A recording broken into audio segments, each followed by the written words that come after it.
Okay.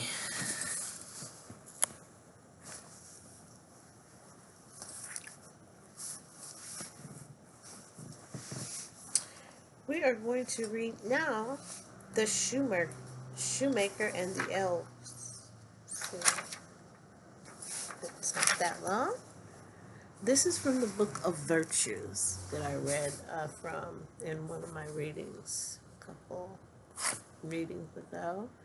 It had something to do with the farmer and his sons, and them ending up toiling the land in an effort to find the gold and riches. And what they did was find that their crops grew, which was way more valuable. It was the whole thing. I love it. Now we're going to read from page 370 starting, and it ends on page 372 for those that like numbers.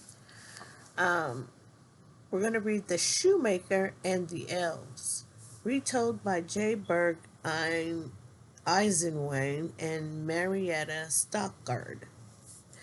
This tale, adapted from the Brothers Grimm, reminds us that service given is owed service in return. Oh, wow. You reap what you sow, kind of thing. This should be interesting. Okay, so there once lived a shoemaker and his wife who were very poor and had to work hard to get money enough for food and clothes. The shoemaker sat all day at his bench, sewing and hammering, making the shoes, while his wife worked just as hard in her house. They tried to save a little money, but it was very little that they could save. By and by, the shoemaker fell ill, and all of the money they had saved went on to spend for medicine and food. At least nearly all. For when the shoemaker was out, able to creep about the house again, he had just money enough left to buy the leather for one little pair of shoes. He took the money and went down into the town, bought the leather, and carried it home. He then cut out the little shoes, but he felt so weak and tired that he couldn't not work anymore. I must go to bed now and rest, he said to the good wife. Tomorrow morning early I will come down and finish the shoes. Wow. Let's see. Oh, what's going on? I'll look at that in a minute. This is my little cobbler. That's interesting. Why, wife, he said, did you make the shoes? Of course I did not, said the wife. I could not make a pair of shoes to save my life.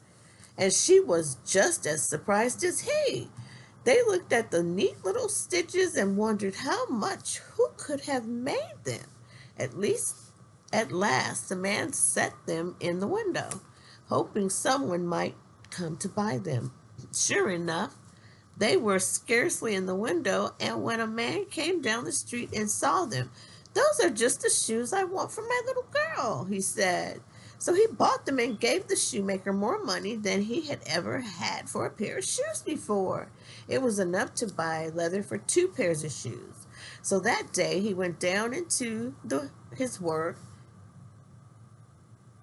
That way he went down into town again and bought more leather. When he came back, he cut out his work and just had done as he just had done before. Then again he felt so weary that he had to go up and go to bed, saying that he would finish the work early the next morning. When he came down, he found, to his surprise, that the 2 pairs of shoes, all neatly finished, stood on the table. Who can be helping us? He said. Tonight we will hide behind the curtains there and watch, said his wife. So that night when he had cut out his work and placed it on the table, the shoemaker and his wife hid behind the curtains. Instead of going to bed, they waited and waited. 10 o'clock came, but nothing happened. 11 o'clock came, and still nothing happened. I'm so tired, whispered the shoemaker. I cannot wait any longer. Oh, do wait just a little, said wife. And so they waited until the clock went dong, dong, 12 times. At least the stroke of 12, the door flew open and came a troop of little brownies. They scampered across the floor and table where shoemaker had left his work.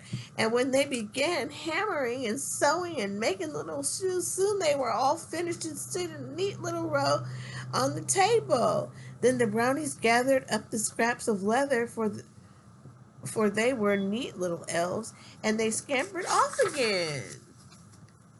Well, said the shoemaker, I'd often heard that the brownies came to help those who needed it, but I never dreamed it was they who were working for us.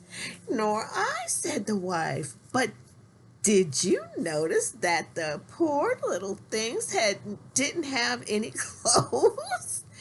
I should think they would be cold these frosty nights.